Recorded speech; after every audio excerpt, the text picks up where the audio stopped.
మొక్కజొన్న వరి తర్వాత అధిక విస్తీర్ణంలో సాగయ్యే ఆహార ధాన్యపు పంట ఇది.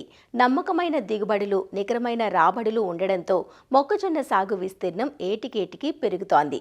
అలా విజయనగరం జిల్లాలో వర్షాధారంగా సాగు చేసిన మొక్కజొన్న దాదాపు గింజ ముదిరే దశలో ఉంది. సీజన్ ఆరంభంలో వర్షాభావం, అనంతరం ఎడతెరిపిలేని వర్షాలు ఉత్తర కోస్తాలో సాగైన మొక్కజొన్నను ముప్పు తిప్పులు పెట్టాయి. ఈ పరిస్థితులకు తోడుగా వరుసగా చుట్టుముట్టిన తెగుళ్లు, చీడపీడలు కోలుకోలేని దెబ్బతీశాయి.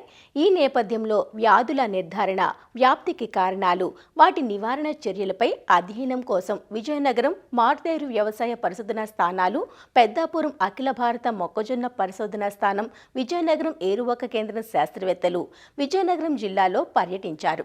ఈ పర్యటనలో ఖరీఫ్ మొక్కజొన్నను పాము పొడ, ఆకుముడత, కాండం కుళ్ళు, వేరుకుళ్ళు, బొగ్గు కుళ్ళు తెగుళ్లు, కత్తెర పురుగులు ఆశించడంతో పాటు నత్రజని లోపం కూడా ఉన్నట్లు శాస్త్రవేత్తలు క్షేత్రస్థాయిలో గుర్తించారు. రాబోయే సీజన్లో వీటి నివారణకు రైతులు తీసుకోవాల్సిన ముందస్తు జాగ్రత్తలు, సస్యరక్షణ చర్యలను వివరించారు. మేము సాధారణంగా అబ్జర్వ్ చేసింది ఏంటంటే banded leaf and sheath blight అంటే పాము పొడ తెగులు ఎక్కువగా ఉంది. దాంతోపాటు ఆకుమాడు తెగుళ్ళు అంటే లీఫ్ బ్లైట్స్ అంటాం, అవి కూడా ఉన్నాయి. ప్రధానంగా ఒకటి చార్కోల్ రాట్ అని ఒకటి గమనించడం జరిగింది. దాంతోపాటు నత్రజని లోపం కూడా ఈ పొలాల్లో కొంచెం ఎక్కువగానే ఉంది. ఈ తెగుళ్ళలో పాము పొడ తెగులు వల్ల ఎక్కువ మొక్కలు చనిపోవడం అనేది గమనించడం జరిగింది. ఈ తెగులు భూమి ద్వారా సంక్రమిస్తుంది. కాండం మొదల భాగంలో ఏవైతే మొదలయ్యి వాతావరణ పరిస్థితి అనుకూలంగా ఉన్నప్పుడు మొక్క పై భాగాలకి పాకుతూ ఉంటుంది. అలాగే మొక్క కండిని కూడా ఆశించినప్పుడు ఆ కండి విరిగిపోవడం, కుళ్ళిపోవడం, అలాగే గింజల యొక్క నాణ్యత కానీ బరువు కానీ తగ్గే అవకాశం ఉంది. తీవ్ర స్థాయిలో వచ్చినప్పుడు మొక్క అంతా కూడా చనిపోయే అవకాశం ఉంది.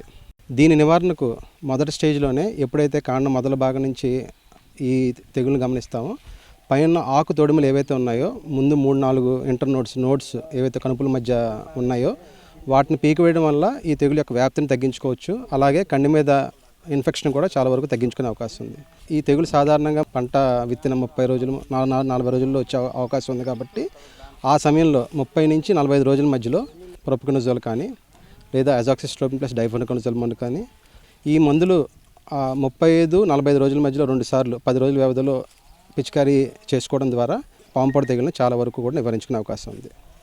అలాగే ఇంకొక ప్రధాన సమస్య మన ఇక్కడ స్టాక్ రాట్స్ అంటే కాండం కుళ్ళు తెగులు ఉధృతి కొంచెం తక్కువగానే ఉంది.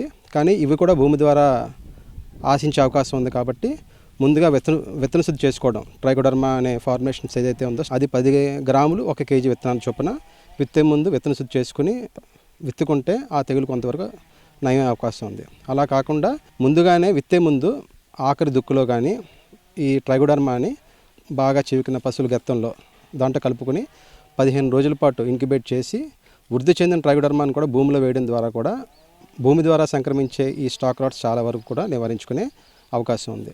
జనరల్గా ఈ కాండం కుళ్ళు తెగులు పూత అనంతరం 50 నుంచి 75 రోజుల మధ్యలో ఒకేసారిగా ఈ తెగులు రావడం వల్ల ఆకులు ముందుగా వడిలిపోవడం, క్రమంగా వారం 10 రోజుల వ్యవధిలో మొక్క చనిపోవడం జరుగుతుంది.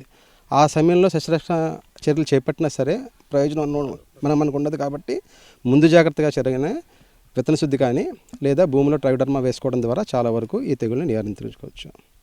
అలాగే ఇంకొక సమస్య మనకి ఆకుమాడి తెగులు కూడా సాధారణంగా 15 రోజుల నుంచి మనం స్టార్ట్ చేసుకుని కోత వరకు కూడా వచ్చే అవకాశం ఉంది. సాధారణంగా కొంచెం వర్షాలు పడుతూ వాతావరణంలో తేమ ఎక్కువగా ఉన్నప్పుడు ఈ తెగులు ఉధృతి కొంచెం ఎక్కువ అయ్యే అవకాశం ఉంది. దీనివల్ల ఆకులు మాడిపోవడం, కిరణజన్యు సంయోగ క్రియ ఏదైతే ఉందో అది జరగకపోవడం వల్ల మనకి మొక్కజొన్న కండే సరిగ్గా డెవలప్ అవ్వక కండి బరువు తగ్గే అవకాశం ఉంది. సో వీటికి కూడా ఈ మచ్చలు గమనించినట్లయితే మాత్రం సస్యరక్షణ చర్యలు చేపట్టవలసిన అవసరం ఉంది. దాంట్లో భాగంగానే తెగుళ్ళ మందులైన ప్రొపికొనజోల్ కానీ 1 ml per లీటర్ అంటే 200 ml 1 ఎకరానికి అవుతుంది, అవి కానీ లేదా అజాక్సిస్ట్రోబిన్ ప్లస్ డైఫెనోకొనజోల్ అది కూడా మనకి 1/2 లీటరు 1 ఎకరానికి పిచికారీ చేయడం వల్ల ఈ మచ్చల తెగుళ్ళు లేదా ఆకుమాడి తెగులు కూడా చాలా వరకు నివారించుకోవచ్చు. నేను ఇప్పుడు ఇక్కడికి వచ్చినప్పుడు విజయనగరం ఈ జిల్లాలో నేను చూసింది ఏంటంటే మొక్కజొన్నలో బొగ్గు కుళ్ళు తెగులు లేక కాండం కుళ్ళు తెగులండి.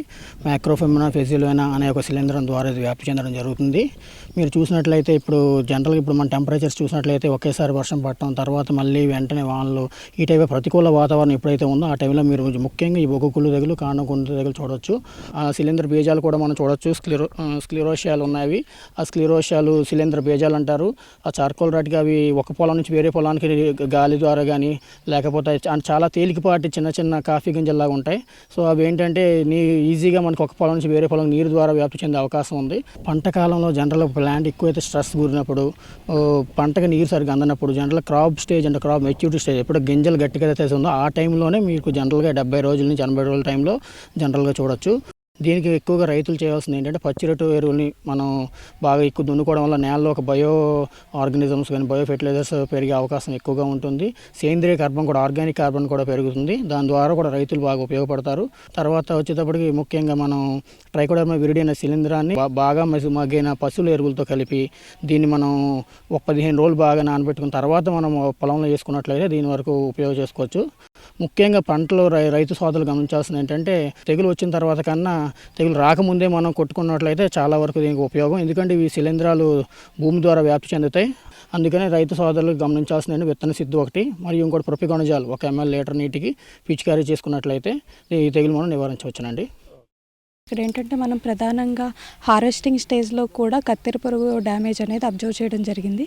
ఇదేంటంటే మనకి ఎర్లీ స్టేజ్ నుంచి అంటే మొక్క విత్తిన దగ్గర నుంచి కూడా వీళ్ళు మేనేజ్మెంట్ ప్రాక్టీసెస్ సరిగా చేయకపోవడం వల్ల కాబ్ కూడా ఎక్కువగా డ్యామేజ్ అనేది జరగడం జరిగింది. ఆల్మోస్ట్ నియర్లీ 50% కాబ్ డ్యామేజ్ అనేది అబ్జర్వ్ చేయడం జరిగింది. దీనికి ఏంటంటే మనం మొక్క విత్తిన దగ్గర నుంచి కూడా ఇంటిగ్రేటెడ్ పెస్ట్ మేనేజ్మెంట్ ప్రాక్టీసెస్ అనేవి ఫాలో అయితే కనుక చాలా వరకు తగ్గించుకోవడానికి అవకాశం ఉంటుంది. మన విత్తనం విత్తే ముందే మనకి థయామిథాక్సమ్, సయాంట్రనిల్ప్రోల్ మందు అనేది తీసుకుని కిలో విత్తనానికి వచ్చేసరికి 4 మిల్లీలీటర్ల మందు చొప్పున కలుపుకొని విత్తన శుద్ధి చేసుకుని ఒక 8 గంటల పాటు నీళ్ళలో ఆరబెట్టుకుని తర్వాత విత్తుకోవాల్సి ఉంటుంది. దీనివల్ల మనకి ఏంటంటే 20 రోజుల వరకు కూడా కత్తెర పురుగు అనేది డ్యామేజ్ చేయదు. తర్వాత మనకి 20 నుంచి 30 రోజుల దశలో ఒకసారి వేప నూనె 1 లీటరు, అదేవిధంగా క్లోరిఫైరిఫాస్ ఒక 1/2 లీటర్ చొప్పున కలుపుకొని 1 ఎకరంలో కనుక పిచికారీ చేసుకున్నట్లయితే మనకి కత్తెర పురుగు తొలి దశలో పెట్టే గుడ్లు కానీ, అదేవిధంగా గుడ్ల నుంచి వచ్చిన పిల్లల్ని కూడా second stage larva, third stage లార్వాని కూడా మనం నిర్మూలించుకోవడానికి అవకాశం ఎక్కువగా ఉంటుంది. అది తర్వాత మనకి 35 నుంచి 40 రోజుల దశలో కూడా కత్తెర పురుగు డ్యామేజ్ కనుక ఎక్కువగా ఉన్నట్లయితే అప్పుడు ఎమామెక్టిన్ బెంజోయేట్ అనే మందు ఎకరానికి 80 నుంచి 100 గ్రాముల చొప్పున కలుపుకొని మొక్క మొత్తం తడిచేటట్లుగా పిచికారీ చేసుకున్నట్లయితే పురుగును చాలా వరకు నివారించుకోవచ్చు. ఆఖరి స్ప్రేగా మనకి 50 నుంచి 60 రోజుల మధ్యలో ఒకసారి క్లోరాంట్రనిల్ప్రోల్ అనే మందు ఎకరానికి ఒక 80 మిల్లీలీటర్ల చొప్పున కనుక పిచికారీ చేసుకున్నట్లయితే మనకి కాబ్ మీద వచ్చే డ్యామేజ్ని కూడా చాలా వరకు తగ్గించుకోవడానికి అవకాశం ఉంటుంది. మన విజయనగరం జిల్లాలో నెల్లిమర్ల, అదేవిధంగా పోస్పాట్రేగ, డెంకాడ్ మండలాల్లో మన యొక్క వ్యవసాయ పరిశోధనా స్థానం పెద్దాపురం శాస్త్రవేత్తలు, అదేవిధంగా ఏఆర్ఎస్ విజయనగరం శాస్త్రవేత్తల వారితో కలిపి ఈ యొక్క డయాగ్నోస్టిక్ క్షేత్ర సందర్శన అనేది నిర్వహించడం జరిగింది. ఈ యొక్క పురుగులు తెగుళ్ళు ఒక సర్వే చేసినప్పుడు ఏంటంటే మన సాధారణంగా ఈ సంవత్సరం కొంచెం వర్షపాతం ఎక్కువగా నమోదవడం, మే మాసం నుంచి కూడా నమోదవడం కారణంగా ఈ యొక్క తెగుళ్ళ తాకిడి అనేది చాలా ఎక్కువగా కనిపించడం జరిగింది. తెగుళ్ళు ప్రధానంగా ఏంటంటే కాండం కుళ్ళే తెగులు కానీ వచ్చిన దగ్గర ఈ యొక్క విత్తన శుద్ధి తప్పనిసరిగా చేసుకోవాలి. ఆ తర్వాత ఈ యొక్క నత్రజని ఎరువు యాజమాన్యం మాత్రం రబీలో తప్పనిసరిగా పాటించాలి. 200 కేజీలకు మించి నత్రజని రబీలో వినియోగించకూడదు. ఈ 200 కేజీలను కూడా 4 దఫాలుగా మనం వేసుకోవాలి. మొక్కజొన్నలో రసాయనిక ఎరువుల మోతాదు తప్పనిసరిగా తగ్గించుకొని క్రమశిక్షణగా విచక్షణారహితంగా వాడకుండా విచక్షణతో ఈ యొక్క ఎరువుల వినియోగం చేస్తున్నట్లయితే రబీలో అత్యధిక దిగుబడులు సాధించేటువంటి అవకాశం ఉంటుంది.